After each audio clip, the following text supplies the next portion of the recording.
America के cease fire को सीधा कर दिया रिजेक्ट। क्या अब ट्रंप के हाथ से बात निकल चुकी है? क्या इजराइल और अमेरिका के खिलाफ ईरान ने समुद्र में बम बिछाने, जी हाँ, समुद्र में माइंस बिछानी शुरू कर दी हैं, पानी में माइंस। दोस्तों, अमेरिका ने भले ही इस तरह के संकेत दिए हों कि अब वो वॉर यानी कि युद्ध खत्म करना चाहता है, लेकिन जिस तरह से देर रात तेल अवीव पर लगातार मिसाइलों की बौछार होती रही, या फिर ये कहे कि बरसात होती रही, ताबड़तोड़ हमले पर हमले हो रहे इजराइल पर, यह बताता है कि फिलहाल तो ईरान ने साफ किया है कि युद्ध तभी खत्म होगा जब इस बात का भरोसा उसे मिल जाएगा कि न तो मौजूदा और न ही भविष्य में दोबारा उस पर किसी तरह का हमला हो सकता है। दोस्तों, अमेरिका ने युद्ध तो शुरू कर दिया, लेकिन अब उसके समझ में नहीं आ रहा है कि करे तो करे क्या, इस युद्ध को खत्म कैसे करें। ट्रंप भले ही इस युद्ध से कैसे भी करके एग्जिट मारने की कोशिश कर रहे हों, लेकिन ये अब इतना आसान नहीं है, क्योंकि न केवल इजराइल और अमेरिका के खिलाफ युद्ध खाड़ी के मुल्कों में फैलाकर भयानक नुकसान दिया है ईरान ने, बल्कि अब ईरान इजराइल को वहां हमला कर रहा है जहां एक्चुअली में इजराइल को सबसे ज़्यादा नुकसान होता है। दोस्तों, इजराइल ने बहुत भयानक सेंसरशिप की है इस बार। इजराइल से बिल्कुल भी वीडियोस नहीं आ रही हैं। जैसे ईरान में तो CNN के रिपोर्टर्स, विदेशी मीडिया के पत्रकारों को फिर भी परमिशन मिले कि वहाँ जाके वो पत्रकारिता करें, वहाँ जाके वो अपडेट्स दें, वहाँ की वीडियोज़ और फोटोज़ दिखाएं, लेकिन इजराइल में तो भयानक सेंसरशिप है। फिर भी इजराइल से कुछ देर रात तस्वीरें निकल कर आई हैं जो इस बात का संकेत देती हैं कि भयानक तबाही तेल अवीव और हाइफा में मचाई गई है। अलग अलग शहरों की खबरें मैं आपको दिखाती हूँ। दोस्तों, प्रेस टीवी ने वीडियो शेयर किए, देखिए दोस्तों, आसमान से ईरान की मिसाइल्स की ये तस्वीरें प्रेस टीवी ने शेयर की हैं, और ये तस्वीरें दोस्तों आज सुबह की शेयर की गई हैं, ये रात की हैं। आज सुबह 9:05 पे ये तस्वीरें शेयर की गई हैं। एक तस्वीर शेयर की गई है दोस्तों, जहाँ पे ईरान की तरफ से दावा किया जा रहा है कि उसने रात भर हॉरर का शॉक दिया है और एक तरह से बरसात कर दी अपनी मिसाइलों की। ये तस्वीर भी आज सुबह 6:25 पे शेयर की गई है प्रेस टीवी द्वारा। प्रेस टीवी द्वारा ये वीडियो और शेयर किया गया है, जिसमें प्रेस टीवी का दावा है कि तमाम सेंसरशिप के बावजूद भी तेल अवीव से जो तस्वीरें लीक हो रही हैं वो भयानक हैं। दोस्तों, इन तस्वीरों में आप देख भी सकते हैं कि लगातार बिल्डिंग्स तबाह हो रही हैं, लोगों को उठाकर ले जाया जा रहा है, आग बुझाने का कार्यक्रम जारी है, यानी कि तबाही इजराइल में भी जबरदस्त हुई है। दोस्तों, इनफैक्ट अल जजीरा इंग्लिश द्वारा भी बताया जा रहा है कि ईरान के IRGC ने दावा किया है कि उसने 37th वेव इजराइल पर कर दी है। हाइफा, तेल अवीव और जेरूसलम को निशाना बनाया जा रहा है। अब मैं आपको भारत के एक पत्रकार की आंखों देखी बताती हूँ। दोस्तों, हो क्या रहा है, तस्वीरें इजराइल से बाहर निकल कर नहीं आ रही क्योंकि वहाँ सेंसरशिप बहुत ज़्यादा है, लेकिन न्यूज़ नेशन, भारत का एक न्यूज़ चैनल है, उसके पत्रकार है मधुरेंद्र कुमार, लगातार इजराइल की जो पल पल की अपडेट है वो पहुँचाने की कोशिश कर रहे हैं। दोस्तों, मधुरेंद्र कुमार एक सच बता रहे हैं। इजराइल बार बार दावा कर रहा है कि उसको इतना नुकसान नहीं हुआ है और उसका जो आयरन डोम है वो अब जो है ईरान उस पर उस तरीके से हमला नहीं कर पा रहा है, लेकिन मधुरेंद्र कुमार साफ कहते हैं कि इस दावे के ठीक विपरीत इजराइल में मैं यही कहूंगा कि ईरान के हमले में कोई कमी नहीं आई है। लगातार ताबड़तोड़ हमले पर हमले ईरान किए जा रहा है इजराइल में, और इजराइल को लेकर जो खबरें नहीं आ रही हैं वो उससे भी ज्यादा भीषण हैं।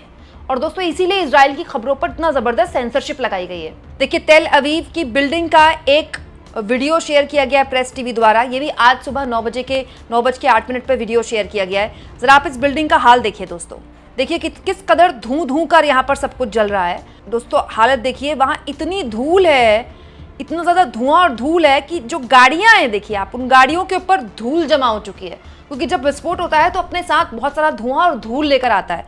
तो जितनी गाड़ियाँ हैं वहाँ पर उस विस्फोट के धूल में भर चुकी हैं ऊपर तक।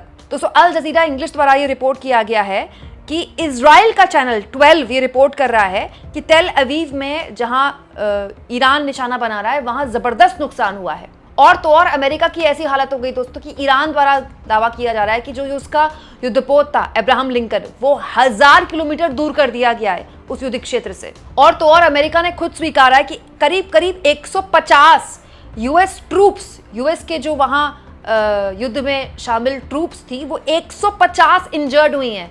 मरने वालों की संख्या 7 हो चुकी है और इंजर्ड जो हैं दोस्तों वो 150 हैं। हालत ये हो गई दोस्तों कि यूके के अखबार टेलीग्राफ ने लिखा है कि ट्रंप को अब पता ही नहीं है कि वॉर खत्म कैसे करनी है, युद्ध खत्म कैसे करना है। ट्रंप अपनी मीडिया में बयान देते फिर रहे हैं कि युद्ध इन्होंने इनके कहने पर शुरू किया गया, युद्ध उनके कहने पर शुरू किया गया। दोस्तों, और तो और अमेरिका द्वारा ये भी दावा किया जा रहा है जो स्टेट ऑफ हार्मोज है, वहां पर पानी में एक तरह से माइंस बिछा दी हैं ईरान ने, ताकि वहां कोई भी शिप गुजरे तो फट जाए। हालांकि ईरान ने इस तरह के दावे का खंडन किया है और उसको अमेरिका की अफवाह बताया है, लेकिन इसमें कोई दो राय नहीं है दोस्तों कि स्टेट ऑफ हार्मोज से एक तरह से ब्लॉक तो वहां कर ही दिया है ईरान ने, तभी दुनिया में इस तरह का तेल का, गैस का संकट खड़ा हो गया है।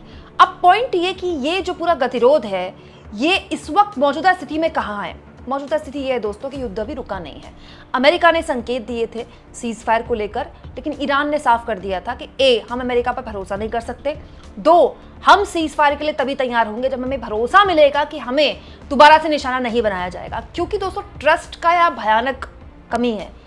अमेरिका ईरान से बातचीत कर रहा था और उसके बावजूद भी ईरान पर उसने बम्बार्डमेंट कर दी, तो ईरान कैसे भरोसा करे। अमेरिका भी फंस गया है दोस्तों, क्योंकि अमेरिका को ये बात समझ में आ गई है, ट्रम्प को ये बात समझ में आ गई कि नवंबर में वहाँ मिड टर्म पोल्स होने वाले हैं।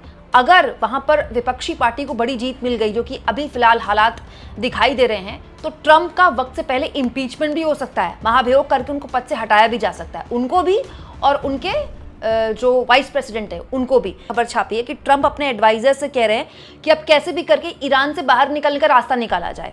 फेयरिंग पॉलिटिकल बैकलैश, बहुत जबरदस्त बैकलैश का सामना उन्हें करना पड़ रहा है और आगे अभी और करना पड़ सकता है। दोस्तों स्थितियां यहां तक आ गई है कि एक हद से ज्यादा एक फ्रस्ट्रेशन पैदा हो गई है अरब मुल्कों पे। अरब मुल्कों के साथ तो और बड़ी समस्या हो गई। ईरान तो हमले झेल ही रहा है, लेकिन अरब मुल्क हमले झेलने के बावजूद भी ईरान पर पलटवार नहीं कर पा रहे अपनी डोमेस्टिक पॉलिटिक्स की वजह से। अपने लोगों को वो क्या मुंह दिखाएंगे। हालत ये हो गई दोस्तों कि अरब मुल्कों और अमेरिका के बीच के जो संबंध थे, जो इतने प्रगाढ़ थे, उनमें भी अब बयानबाजियां शुरू हो गई हैं। अमेरिका की वजह से हमें ये झेलना पड़ रहा है, और नुकसान केवल क्षति का ही नहीं है ना, लोगों का तो जानमाल का नुकसान हो रहा है। मतलब बिल्डिंग्स को तो आप दोबारा खड़ा कर लेंगे, लेकिन अरब मुल्कों का जो नुकसान सेंटीमेंट के लिहाज से, इन्वेस्टमेंट के लिहाज से इस युद्ध ने किया है, उसको तो भरपाई करने में दशकों लग जाएंगे अरब मुल्कों को। दुनिया भर का इन्वेस्टमेंट अब कैसे आएगा अरब मुल्कों में। तीसरा और सबसे इंपॉर्टेंट, पूरी दुनिया में गैस और तेल का अगर संकट है, अरब मुल्क अगर उसकी भरपाई नहीं करेंगे, रूस इसका पूरा फायदा उठा रहा है। रूस पर जो आर्थिक प्रतिबंध अमेरिका ने लगाए थे, अल्टीमेटली अब रूस से तेल दुनिया भर के लोग खरीद रहे हैं, गैस भी खरीद रहे हैं। यूरोपियन यूनियन को भी ये गैस आज नहीं तो कल खरीदनी पड़ेगी। तो अल्टीमेटली देखिए, इस युद्ध का जो फायदा उठाना चाहता था अमेरिका, इससे उसका फायदा कम नुकसान ज्यादा है। रिजीम चेंज तो हुआ नहीं, खामेनेई के बेटे जो कि उनसे भी ज्यादा कट्टर हैं, उनको सत्ता मिल गई, ईरान के वो सुप्रीम लीडर बन गए। 2, ये युद्ध तो पता नहीं कब खत्म हो, लेकिन यूक्रेन और रशिया के युद्ध में जितने भी सैंक्शंस अमेरिका ने रशिया पर लगाए थे, वो एक तरह से उसको हटाने पड़ रहे हैं, और रशिया खूब मोटा माल कमा रहा है, पैसा कमा रहा है, क्योंकि वो गैस और तेल बेच रहा है। तीसरा और सबसे इंपॉर्टेंट दोस्तों, वो तमाम रडार सिस्टम, वो तमाम हथियार जो अमेरिका ने यूक्रेन के लिए रखे थे, उसको अब यहाँ इस्तेमाल करना पड़ रहा है। तो यूक्रेन के लिए अभी और संकट है, क्योंकि अभी युद्ध उधर भी रुका नहीं है। तो कुल जमा बात यह है कि ट्रंप ने कैसे रायता फैलाया है, जिससे अब वो बाहर आना भी चाहें तो अब उतना आसान नहीं है उनके लिए, क्योंकि अब उनके हाथ से बात निकल चुकी है। और इन सब से दोस्तों एक चीज हुई है पूरी दुनिया में, जिसके बारे में बहुत कम लोग चर्चा कर रहे हैं। अमेरिका का ना एक विश्वास होता था, एक भरोसा था अमेरिका का, अमेरिका के नेताओं का। अब दुनिया भर में एक एंटी अमेरिका सेंटिमेंट चल पड़ा है। ये युद्ध किसी ने नहीं कहा था अमेरिका से या इजराइल से कि युद्ध शुरू करें, उन्होंने अपनी चॉइस में ये युद्ध शुरू किया, और अब पूरी दुनिया इसकी जद में आ गई है। अलग अलग तरह के आर्थिक और तमाम तरह के संकट दुनिया भर में खड़े हो गए। भले ही दुनिया इससे आज नहीं तो कल बाहर निकल जाएगी, लेकिन इसने दुनिया भर में एक एंटी अमेरिका सेंटिमेंट और बढ़ाया है, और जितना वक्त इस युद्ध को खत्म होने में लगेगा, ये सेंटिमेंट बढ़ता जाएगा। आप इस मुद्दे पर क्या सोचते हैं दोस्तों, कमेंट बॉक्स में जरूर लिखें, और जितना हो सके चैनल को शेयर भी करें और सब्सक्राइब भी।